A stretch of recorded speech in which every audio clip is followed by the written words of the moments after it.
Assalamualaikum warahmatullahi wabarakatuh. Perkenalkan, nama saya Silvi Faradila, NIP 2002-02-13-2025-05-2006 dari Direktorat Seismologi Teknik Geofisika Potensial dan Tanda Waktu.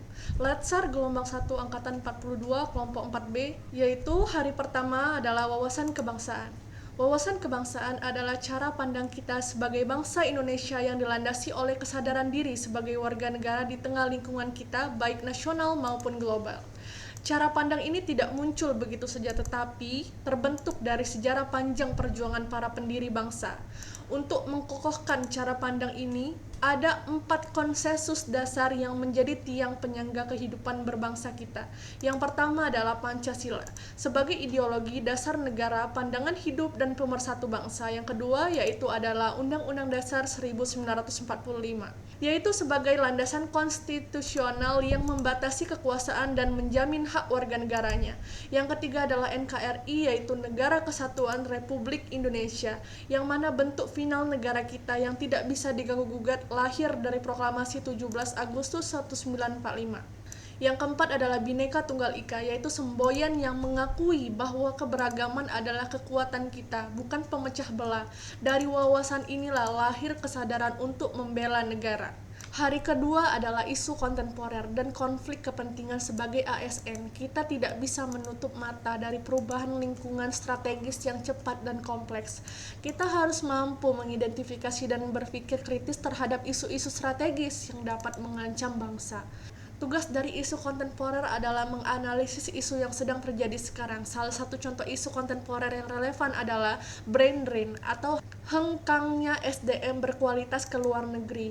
Isu ini muncul karena berbagai faktor seperti kesenjangan kesejahteraan, fasilitas riset yang terbatas, hingga kualitas hidup yang dirasa kurang memadai di dalam negeri. Untuk menghadapi isu seperti ini, kita tidak bisa mengeluh, kita harus mampu menganalisanya. Caranya adalah dengan memilah isu menggunakan teknik APKL, lalu membedah akar penyebabnya dengan diagram fishbone. Analisis ini membantu kita menemukan solusi yang tepat sasaran.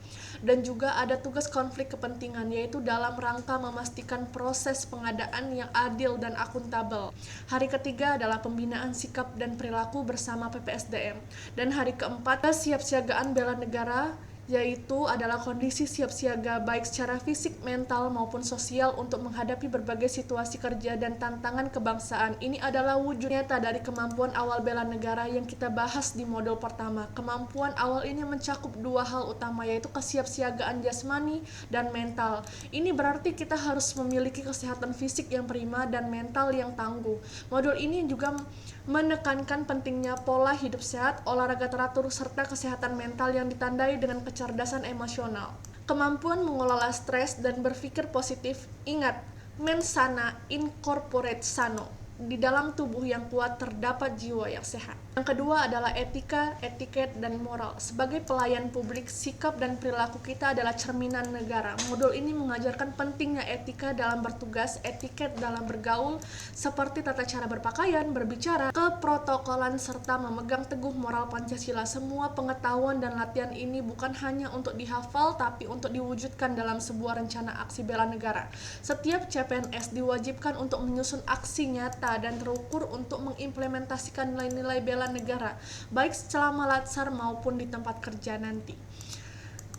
Kegiatan praktis seperti baris berbaris, tata upacara, dan keprotokolan bukan sekedar formalitas, melainkan sarana untuk menanamkan disiplin, kerjasama, dan jiwa korsa yang menjadi pondasi kesiapsiagaan kita. Tugas dari kesiapsiagaan bela negara adalah komitmen membangun kesiapsiagaan bela negara dan aksi bela negara, yaitu tekad dan tindakan kita menjaga kedaulatan negara. Inilah mengapa kita harus menjadi ASN yang patriotik.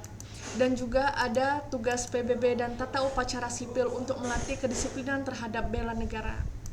Dan juga video yel-yel dan inaugurasi Angkatan 42. Hari kelima yaitu umpan tugas Agenda 1 dan ASBN API Semangat Bela Negara. Jadi ketiga modul ini saling bersinergi.